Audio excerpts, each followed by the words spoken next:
మనం ఇప్పటి వరకు మన మైండ్ని ఎలా కంట్రోల్లో ఉంచుకోవాలో తెలుసుకున్నాం.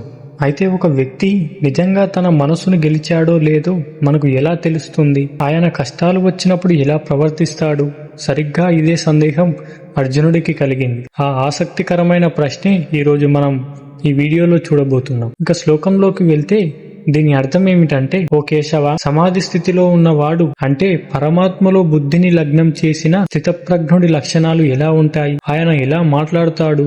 ఆయన ఎలా కూర్చుంటాడు? మరియు లోకంలో ఆయన ప్రవర్తన ఎలా ఉంటుంది అని అర్జునుడు శ్రీకృష్ణుడిని అడిగాడు. ఇక్కడ ఒక ముఖ్యమైన విషయం ఏంటంటే, కృష్ణుడు అర్జునుడి చేత ఈ ప్రశ్న ఎందుకు అడిగించాడు? ఎందుకంటే సిద్ధాంతం వేరు, ఆచరణ వేరు. మనం కేవలం పుస్తకాలు చదివితే సరిపోదు. ఆ జ్ఞానం మనిషి ప్రవర్తనలో ఎలా కనిపిస్తుందో తెలియాలి. యుద్ధరంగంలో అర్జునుడు భావోద్వేగాలకు లోనయ్యాడు. కృష్ణుడు చెప్పే స్థిరత్వం అనేది కేవలం మాటల్లోనే ఉంటుందా, లేక మనిషి రూపంలో కనిపిస్తుందా అని అర్జునుడు ఆశ్చర్యపోయాడు. రేపు మనం కూడా ఒక జ్ఞానిని లేదా ఒక సరైన గురువును గుర్తుపట్టాలంటే వారి బాహ్య రూపం కంటే వారి అంతర్గత నిలకడ చాలా ముఖ్యమని చెప్పడమే కృష్ణుడి ఉద్దేశం. అందుకే స్థితప్రజ్ఞుడు అనే ఒక పర్ఫెక్ట్ మోడల్ ని కృష్ణుడు మన ముందు ఉంచాడు. ఫ్రెండ్స్, అర్జునుడు ఇక్కడ కా భాష అని అడిగాడు.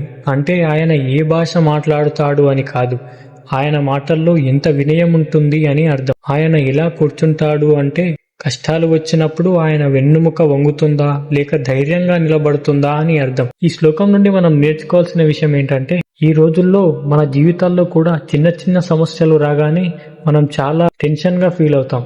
కానీ గుర్తించుకోండి, విజేత అనేవాడు పరిస్థితులకు బానిస కాకూడదు. ఎవరైనా మిమ్మల్ని తక్కువ చేసి మాట్లాడినా లేదా విపరీతంగా పొగిడినా మీ మనస్సు నిశ్చలంగా ఉండాలి. ఆ నిశ్చలత్వమే మిమ్మల్ని స్థితప్రజ్ఞుడిగా మారుస్తుంది. మీ ప్రవర్తనే మీ జ్ఞానానికి నిదర్శనం. అర్జునుడి ప్రశ్నలకు సమాధానంగా కృష్ణుడు చెప్పిన మొట్టమొదటి మరియు అతి ముఖ్యమైన లక్షణం గురించి తెలుసుకుందామా? కృష్ణుడు అర్జునుడికి ఇచ్చిన ఆ అద్భుతమైన సమాధానాలు ఏంటో వచ్చే శ్లోకాల్లో చూద్దాం.